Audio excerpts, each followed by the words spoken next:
So the officer was asking me, any more wild stories? I go, yeah, actually, I've still got quite a few, but this one's very interesting. So this is based on a woman called Pauline Johnson. She is the only person buried in Stanley Park by special permission, and I'll tell you how it got there. She was born in Ontario. She was Meti, so she's half Mohican, First Nations, and half white. But in the late 1800s, when this was totally against everything that was happening in Canada, she became a stage personality, and she promoted First Nations legends, traditions, and beliefs, and feminism at the same time. And she was quite the character. So I formed the basis of her story. A lot of it is formed under this novel, The Lure. And for those of you interested, she was a poet, like I said, cutting-edge poet. This is her book, Flint and Feather, that was put together. It was a huge bestseller. It's got all her poetry in there. So if you're into poetry, check her out. That's amazing. But that's just part of where she got there. So she was born in Ontario, in Brantford, I think.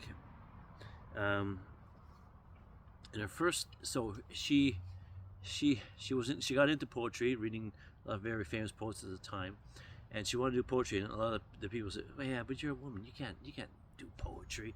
And she said, "No, I'm going to do it. I don't care." So she managed to get on stage one time for this edition in 1892. And as they said, someone reported later, it's like a boring recital from a bunch of old boring men. And so she came on the stage. So she came on the stage, and she came on last, and she gave a recital that was called A Cry from an Indian Wife. And I'll read the last bit of that, and it goes like this. Go forth, nor bend to the greed of white man's hands. By right, by birth, we Indians own these lands. Though starved, crushed, plundered, lies our nation low. Perhaps the white man's God has willed it so. So that was very profound. So 2 days later in the Toronto Review, they gave her a review. Oh, sorry. At first, she stopped, and the audience just sat there in stunned silence. And then they gave her a standing ovation, cheering what she just did. So that was quite astounding. So, and then 2 days later, she got this review from the Toronto Sun, or the Toronto Globe. I'm sorry. It said Miss E. Pauline Johnson's may be said to have been the pleasant contribution of the evening. It was like the voice of nations that once possessed this country, who have wasted away before our culture, speaking through this cultured, gifted, soft-faced descendant. She became so famous that in the 1890s, she actually crisscrossed Canada on the CPR at least 16 times, giving stage performances all over the country. Her stage show was Da Gay Ia Wa Gay. Da Gay Ia Wa Da Gay, which, if you want to see how it's actually written, is right there. I tried to get as close to the actual pronunciation as I could. She would captivate audiences dressed in two ways. First, she would be dressed. She would be dressed sometimes in an elegant gown and giving some of her poetry that way. And then her last half of the show, she wore native buckskin clothing. And I'll show you. First of all, so this is her on stage. That's her with part of her act. Here's her with part of her other act. Like I said, she was amazing. So she would totally captivate audiences. In the front, she decorated her buckskin clothing with silver trade brooches. She tore a sleeve off of one side because she was trying to get something as authentic as possible, and sewed rabbit skin pellets to it.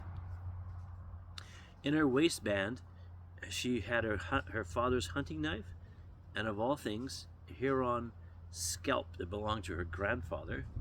That's weird. 2 wampum belts and a necklace of bear claws.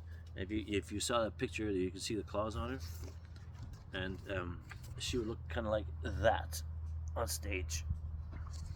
So quite an astounding character. And obviously didn't get crap from what was happening in society at the time, because at that time the First Nations people were really being shut down. They were being boarded up. A lot of kids were being taken away from their parents, put into schools to become, you know, non-whites, non-First Nations, basically. She was unique. Now, in her travels, she ran into Joe Capilano. And from any of you out in the Vancouver area, you know that Joe Capilano was a Squamish First Nations leader, chief at the time. And she was the only person that befriended him, and he allowed her to hear all the oral legends of his people's traditions and beliefs. So she eventually put them all together, and this is just a cheap copy of the book called Legends of Vancouver. But it was a huge hit again, sold out several times, talking about many things. I involved one of the legends in there called the Lure from Stanley Park, and so I weave that into my book. That's why it's called the Lure. And she eventually moved to Vancouver because she loved the mountains, she loved the area, and she loved Stanley Park. And she would often be found paddling her canoe on Beaver Lake, which is near the bottom of Stanley Park. Now, unfortunately, she developed cancer at the fairly young age of 51, and she didn't last long, and she quickly died. At the time, her funeral procession was the largest Vancouver had ever seen. Right there. And that was all the wreaths and stuff that were put in the hospital where she was at. She asked to be buried in Stanley Park. Now, it was a previous gravesite before, but that was all cleaned up and taken away, and all the graves are unmarked. So, when the Duke of Connaught came out in 1912, they asked permission to bury her there. And it took quite a while, but he finally agreed. Because of her background, because of her nature, and because of her history of enlightening people with the First Nations traditions and beliefs and standing up for what they believed in. So he said yes under one ground, that she has to be cremated, which is fine. So they did cremate her, and they put her in a memorial. She's buried near a memorial near Stillwaters Park. Now, there's a restaurant right across the road now from that place called the Tea House Restaurant. If you go there, just walk across and you'll see where she is. This was her memorial, and this here is what it looks like today. And the other fascinating thing about Pauline Johnson is that, other than the Queen, for decades she was the only woman to be featured on a stamp in Canada. That one right there. It took a long time before another lady made it, and so that was the astounding character that she was, and the strength of belief of living her life to the fullest and living her life for what it was. And thank you. It was a great story. I was mesmerized when I started reading Legends of Vancouver, and also some of her poetry. And I'll do another video later with me reading some of her poetry. Thank you.